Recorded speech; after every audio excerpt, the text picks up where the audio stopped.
Assalamualaikum warahmatullahi wabarakatuh. Perkenalkan, nama saya Eni Sumarni dari PGM Semester 5 Non-Reguler atau SIF. Di sini saya akan melakukan review dari salah satu film yang berjudul Sang Kiai, di mana preview ini merupakan pemenuhan tugas dari mata kuliah Bahasa dan Sastra. Baiklah, berikut reviewannya. Film bertema kepahlawanan yang berkisah tentang perjuangan Indonesia melawan penjajah telah banyak diproduksi dan diangkat ke layar lebar. Namun perjuangan kemerdekaan lewat peran kaum agamis kurang terangkat, padahal kaum ini mempunyai andil yang sangat besar. Film Sang Kiai menceritakan tentang awal mula kedatangan Jepang di Indonesia yang memporak-porandakan keadaan masyarakat pribumi dan membuat Nusantara semakin tercekik akan kemiskinan.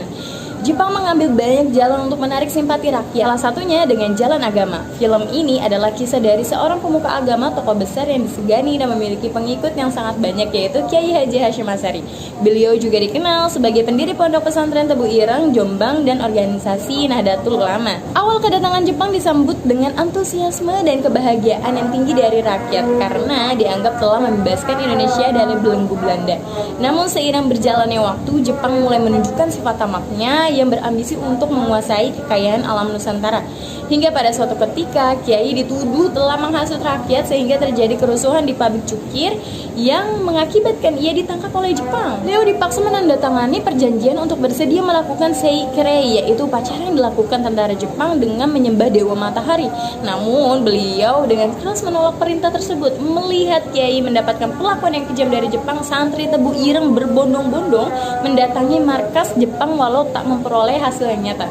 Jepang terdesak hingga akhirnya memutuskan untuk memindahkan Kiai Haji Hashim Asy'ari ke Mojokerto. Wahid Hashim bersama para tokoh agama menempuh jalan diplomasi. Mereka mengadakan pertemuan, membahas strategi untuk melawan Jepang dan berpura-pura mendukung Jepang dan memanfaatkan fasilitas dari Jepang, serta membentuk panitia pembelaan ulama NU yang ditangkap Jepang. Dengan dibantu Hamid Ono, para petinggi Jepang memutuskan untuk melepaskan semua kiai yang ditawan. Pada 7 Desember 1942 di Batavia, Jepang mengumpulkan seluruh kiai di Jawa. Hingga pada Oktober 1943, Jepang membubarkan Miami dan mendirikan Masyumi yang dipimpin oleh Kiai Haji Hashim Asy'ari. Jepang meminta Masyumi untuk membuat khotbah propaganda dengan anjuran memperbanyak hasil bumi yang disampaikan saat sembahyang pada hari Jumat dengan menyentil ayat-ayat Al-Quran dan hadis untuk mendapatkan simpati dari rakyat. Kebijakan Jepang untuk menambah hasil bumi menuai protes dari berbagai kalangan. Pasalnya, hasil bumi yang seharusnya menjadi sumber kehidupan bagi masyarakat justru harus disetor kepada Jepang. Beberapa kalangan melakukan aksi, salah satunya adalah Kiai Haji Zainal Mustafa. Melalui tindakannya, Jepang akhirnya memenggal Kiai Haji Zainal Mustafa di depan umum agar rakyat merasa takut dan tunduk terhadap Jepang. Tokoh Harun merasa Kiai Haji Hashim Asy'ari telah berbeda. Masyarakat beranggapan bahwa Masyumi telah berpihak kepada Jepang karena membiarkan peristiwa tersebut. Pada 14 Agustus 1945, Jepang menyatakan kalah dari sekutu. Keberadaan Jepang semakin melemah. Rakyat Indonesia semakin bersatu dan para tokoh nasional selalu memikirkan gerakan yang akan dilakukan ke depan. Kemerdekaan telah dikumandangkan 3 hari kemudian. Bung Tomo ikut menyuarakan di depan rakyat Surabaya dengan selalu menyebut kebesaran Allah. Film ini diakhiri dengan meninggalnya Kiai Haji Hashim Asy'ari di saat nasihat beliau begitu dibutuhkan oleh tokoh nasional lainnya. Kematian beliau menjadi duka dan kesedihan yang mendalam bukan hanya untuk keluarga, namun juga untuk seluruh santri dan seluruh kalangan tokoh masyarakat. Film ini patut untuk direkomendasikan untuk semua kalangan usia. Dari film ini dapat kita ketahui peran santri dalam melawan penjajah.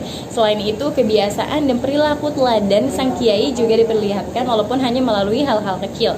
Lalu di sini saya akan menyebutkan value for education. Dalam film ini mengisahkan tentang pimpinan lembaga pendidikan yang tidak hanya memimpin madrasahnya pribadi, namun juga memimpin masyarakat melalui pergerakan. Di sini dapat dikiaskan kita sebagai pendidik kelak tidak habis di sekolah saja, akan tetapi di masyarakat kita juga harus andil, terlebih dalam bidang agama yang mana sebagai major kita saat ini. Dalam film ini saya juga menilai dapat membuka mind kita agar kita tidak kolot dan berpikir konvensional. Kemampuan aktor dan aktris dalam mengekspresikan peran juga tidak diragukan. Namun tidak mustahil ada kekurangan pada film ini. Pada menit-menit di akhir, alur ceritanya seakan dipercepat dan beberapa peristiwa penting tidak dimasukkan sehingga menyebabkan sedikit kebingungan bagi penikmat film. Baiklah, itu saja yang bisa saya sampaikan dari reviewan film yang berjudul Sang Kiai ini. Kurang dan lebihnya mohon maaf. Wassalamualaikum warahmatullahi wabarakatuh.